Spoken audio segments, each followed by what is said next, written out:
إن الحمد لله نحمده ونستعينه ونستغفره ونعوذ بالله من شرور أنفسنا ومن سيئات أعمالنا.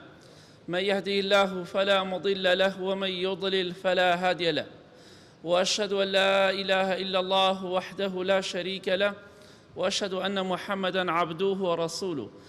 أما بعد، فإن أصدق الحديث كتاب الله، وخير الهدي هدي محمد صلى الله عليه وآله وسلم، وشر الأمور محدثاتها، وكل محدثة بدعة، وكل بدعة ضلالة، وكل ضلالة في النار. خۆشەویستان، پێغەمبەری عزیز و خۆشەویستمان صلى الله عليه وسلم لە حەدیثێکی صحیحدا کە لە صحیح تەرغیب هاتووە بە ژمارە 2641 دەفەرمێ: ما من شيء أثقل في ميزان المؤمن يوم القيامة من خلق حسن. لروج قيامتا هیچ شتێک نییە، هیچ خێر و چاکەیەک نییە، هیچ ڕەوشت و صیفەتێک نییە لە تەرازوی عەدالەتی خوای پەروەردگاردا بەقەدر ڕەوشت جوانی قورس بێت. قورسترین بە نرخترین شت بۆ ئەوەی کە قیامەتی خۆتی پێ باشکەی، پێ مسۆگەرکەی، سەربەرز بی، سەرفراز بی، ئەوەی ڕەوشت و ئەخلاق و بەرز بێت، ڕەوشت و ئەخلاقت جوان بێت. بەڵام خۆشەویستی خوا فەرمی صلی الله عليه وسلم: وإن الله يبغض الفاحش البذيء. ئەوەی ڕەوشتی بەرز بێ لای خوا بەرزە، ئەوەشی بەم شێوەیە بێ. خۆشەویستی خوا فەرمی صلی الله عليه وسلم: خوای گەورە ڕقی لە کەسێکە، خۆشی ناوێ، بەڵام چ کەسێک؟ الفاحش البذيء، ئەو کەسەی دوو لە ڕێی بەڕێسان جوێندەر و دەمپیسە، ڕەوشتی ناشرینە، قسەی ناشرینە، کردەوەی ناشرینە، بێڕێزی بەرامبەر بە خەڵکی دەکات، سوکایەتی بە خەڵکی دەکات. خوای گەورە ڕقی لە کەسێکە جوێندەر بێ، بە هەر کەسێک جوێن بدە. جا کێپی خۆشە کردەوەی چاکەی قورس بێ، تەرازۆکەی قورس بێ، بات ڕەوشتی جوان بێت. کێش پێش خۆشە خوا ڕقی لێ بێ، با بخۆی بە کەیفی خۆی جوێن بدا، کاتێک کە مرد باجی جوێنەکەی ئەدات. بۆیە ئەو کەسێک کە جوێن بە خەڵکی ئەدا خوا ڕقی لێتی، خۆشی ناوێ. یوبغض، خوای گەورە ڕقی لێدی. کەس پێی خۆشە خوا ڕقی لێ بێ، دەبات ئاگامان لە دەمی خۆمان بێت. بەداخەوە هەندێک مرۆڤ ئاستی مرۆڤایەتیان گەشتۆتە حەدێکی ئاوا، بە جۆرێکن نەک زیندۆکان، واز لە مردوەکانیش ناهێنن. ئەو مردووەی کە شەیتان بە شەیتانی خۆی وازی لێ هێناوە، ئەم وازی لێ ناهێنێ و جوێنی پێدا، سوکایەتی پێکات. بۆیە خۆشەویستان، بەڕاستی ئینسانی وا هەیە جوێنی زۆر ناشرین و بازاڕی بە کەسوکاری خێزانەکەی دەڵێت، مردوو بێ یا زیندوو بێ. حاشازی هەندێک نامردەیە گەشتۆتە حەدێکی ئاوا جوێن بە دایک و خەسووی خۆی ئەدات، بەرەوڕووی خێزانی دەوەستەیە، هەرچی سوکایەتی بێ بە خێزانی دەکات، بە کەسوکاری زیندوو مردووی دەکات. تخوا شەرم ناکەی بە خۆتەڵی پیاو، تخوا شەرم ناکەی مردوو زیندوو تۆ سوکایەتی پێەکەی، بۆ خێزانت کۆیلەی تۆیە، عەبدی تۆیە. با تاوانبار بێت، تاوانبارە تەلاقی دە، لەگەڵیا جیا بەرەوە، سارد بە لەگەڵیا، بەڵام جوێنی پێمەدە. خۆ جوێندان مەجائیز نییە بە ئافرەت. بۆیە بکاتە حەدێکی ئاوا چەندەها ئافرەتەیە گلەی ئەوە دەکات پیاوەکەی جوێنم پێدا، قەینا جوێن بە خۆمەدا، جوێن بە مردوەکان مەدا، مردایک و باوکە مردووە جوێنی پێدا ناو قەبرەکە. بەڕاستی ئەمە ئەو پەڕی نەفس نزمیە بۆ ئینسانێکە بۆ جۆرە بێ جوێن بە خەسووی خۆی دەکە وەکو دایکی وایە. ئینسان حەدێکی ئاوا بەم جۆرە پەروەردە بێت، خوا ڕقی لەو کەسەیە کە بەم شێوەیە بێ، مە صیفەتی بێت. کەسانێک دەبین سایقن، ئینسانی بەرامبەریان مخالفەیە دەکا، جوێن بە کەسوکاری ئەدەن، جوێن بە مردوەکان و گۆڕی مردوەکانیش ئەدەن. ئێ باشە تۆ عیب ناکەی لە خۆت، شەرم ناکەی جوێن بە خەڵکی ئەدەی. ئاخر ئینسانی جوێندەر وەڵا ناو خەڵکە خۆشەویست نییە. کاکە زۆر ناچار بووی کەسێ زڵمی لێ کردی، دوعای لێ بکە، جوێنی پێمەدە، جوێنی پێمەدە بە هیچ جۆرێک. بۆیە ئەسایەقە بە ڕێزەکان ئاگادار بن، کاتێک کە بەرامبەرتان مخالفەیە دەکات جوێنی پێمەدەن، قسەی پێمەکەن. یەکسەر جوێنێکی بۆ نەقڵەکات، چەند جوێنێکی ناشرینی پێڵێت، ئەمە وات لێکە خوا ڕقی لێت بێ. خوای گەورەی ئینسانی بەو شێوەی خۆش ناوێ. لە حەدیثێکی صحیح تەرغیبە هاتووە بە ژمارە 3518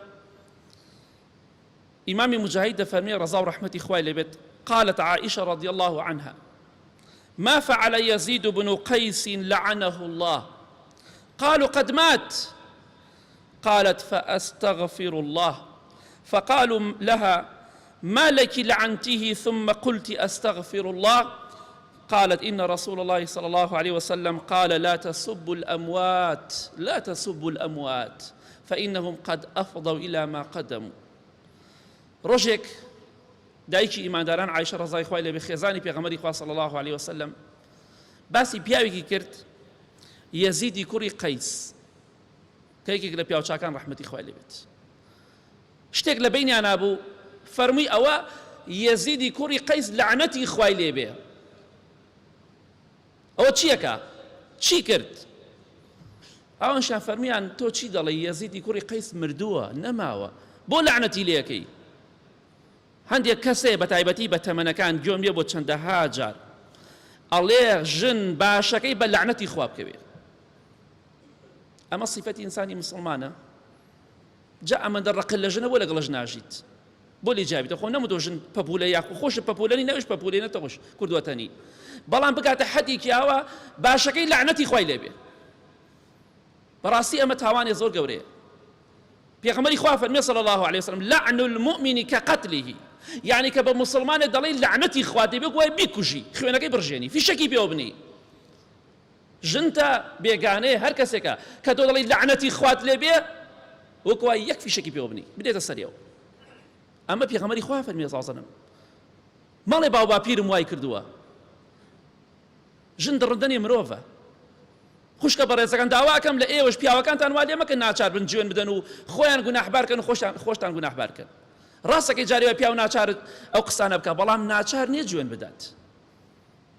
عایشە ڕەزا و ڕەحمەتی خوا لێ بێ فەرمووی لەعنەتی خوا لە یەزیدی کوڕی قەیس بێ. وتیان ئەو فڵان کەس مردووە یەزید مردوو بۆ جوێنی پێدەی بۆ لەعنەتی لێەکەی فەرمووی ئەستەغفر الله خوای گیانیان خۆش بە. وتیان باش ئەی عایشە تۆ یەکەم جار لەعنەتت لێ کرد ئێستا شەڵێ ئەستەغفر الله. فەرمووی بیستم لە پێغەمبەری خوا صلی الله عليه وسلم دەی فەرموو جوێن بە مردووەکانتان مەدەن. باشە یا خراپە؟ چونکە ئەوان بەرە ڕووی کردەوەی خۆیان بوونەوە ڕۆشتونە بە کردەوەکانی خۆیانەوە. شەیتان کوردوەتەنی وازی لێیان هێناوە. بۆیە ڕەحمەتی خواتان لێ بێ ئەگەر پێمان خۆشە مخالفەی سونەتی خۆشەویستی خوا بکەین ساوسەن مخالفەی دینی خوا بکەین خوا ڕقی لێمان بێ با جوێن بدەین کەسمان پێمان خۆش نییە کەواتە ئینشاءڵڵا بە ئاگامان لە خۆمان بێت. باوە چۆن عایشە ڕەزا و ڕەحمەتی خوا لێ بێ داوای لێ خۆشبوونی لە خوا کرد تۆش داوای لێ خۆشبوون لە خوا بکە بەڵام کاتێکش کە جوێنێ بە کەسێ ئەدەی حەق و ناس لایە ما قەرزاری ئەو ئینسانەی لە قیامەت وڵات لێ ئەکرێتەوە. ئەو کەسە هەرچی بێ ژن بێ یا پیاو بێت. يا ربي خويا زمانمان پاراوکەی بە ذیکر و یادی خۆت لە جوێنی ناشرین بە دوورماکە يا رب العالمين. الحمد لله والصلاة والسلام على رسول الله وعلى آله وصحبه ومن والاه. اللهم صل على محمد وعلى آل محمد كما صليت على إبراهيم وعلى آل إبراهيم إنك حميد مجيد. خۆشەویستان خۆشەویستی خوا صلی الله عليه وسلم لە حەدیثێکی صحیح دا کە لە صحیحە هاتۆ بە ژمارە 1878 دەفەرمێ سباب المؤمن كالمشرف على هلكة. ئەو کەسەی کە جوێن بە مسلمان ئەدات ژن بێ یا پیاو بێ خێزانت بێ کچت بێ کوڕت بێ دراوسێت بێ خزمت بێ بێگانە بێ هەر کەسێک بێ جوێن گرنگەوەی جوێن بدەیت. نمونەیەکمان بۆ دەهێنێتەوە یعنی چۆن ئینسانێک لە لێواری بچێتە شوێنێکی زۆر بەرز خانوویەکی بەرز شاخێکی بەرز لە لێواری کەوتنە خوارەوە بێ. یعنی چۆن ئینسانی ئالێرەدا بێ خەریکە بکەوێتە خوارەوە. ئەو ئینسانێکی کە جوێن بە خەڵکی ئەدا لە لێواری هیلاکەتایە لە لێوارەکەیەتی یعنی لە کەوتنە خوارەوەدایە واتە بۆ جەهەنم بۆ ڕوڕەشی لای خوا بۆ شەرمەزاری لە لێواری هیلاکەتە کە ئینسان بە هیلاک چوو بێگومانی ئەواتە بۆ جەهەنم دەڕوات. ئەو کەسەی کە جوێن بە ئیماندارەدا لە لێواری هیلاکەتایە ئەگەر نێتە دواواز نەهێنێ بە هیلاکەت چێت. مە خۆشەویستی خوا فەرمێ صلی الله عليه وسلم. بۆیە خۆشەویستان بەداخەوە هەیە ڕۆژانە هەفتانە زۆربەی کاتەکانی ئیش و کاری بۆتە ئەوە لە ماڵ و جوێن بە خێزانیەدا، بە کەسوکاری، بە خوشکی خێزانی، بە خەسووی، بە براژنی خێزانی، بە هەموو پور و کەسەکانی خێزانی جوێن ئەدا دەماڵەوە. ئی باشە مە صیفەتی پیاوە ڕەحمەتی خوامان لێ بە ئاگامان لە خۆمان بێ، وەڵڵاهی هەمووی دەبێتە بارێک بۆ قیامەتمان. سوێن بەخوا تاوانبارە بین جوێن بە هەر کەسێک بدەین. حتا خۆشەویستی خوا صلی الله علیه وسلم ڕێگای پێمان نەداوە جوێن بە شەیتان بدەین. بۆ خێزانەکەی تۆ لە شەیتان خراپترە؟ خزمەکەی تۆ لە شەیتان خراپترە؟ بۆی ئاگامان لە خۆمان بێ ڕێگا نەدراوە جوێن بدەی بە شەیتان. حتى خوای گەورە لە قورئانە دەفەرمێ ولا تسبوا الذين يدعون من دون الله. جوێن بۆ کەسانە مەدەن کافرن، هاوا لە غێری خوا دەکەن، جوێن بە خواکانیان مەدەن، جوێن بە خۆیان مەدەن، کافرە بێدینە بتەپەرستێ. بۆچی؟ لەبەرەوە ئەوانی جوێن بەخوا دەن. بۆی خۆشەویستان ئاگامان لە خۆمان بێت جوێندان بە خەڵک خۆشەویستی خوا چی دەفەرمێ صلی الله عليه وسلم لە حەدیثێکی صحیح تەرغیبە هاتووە بە ژمارە 2781 دەفەرمێ المستبان شەیطانانی يتهاتران ويتكاذبان.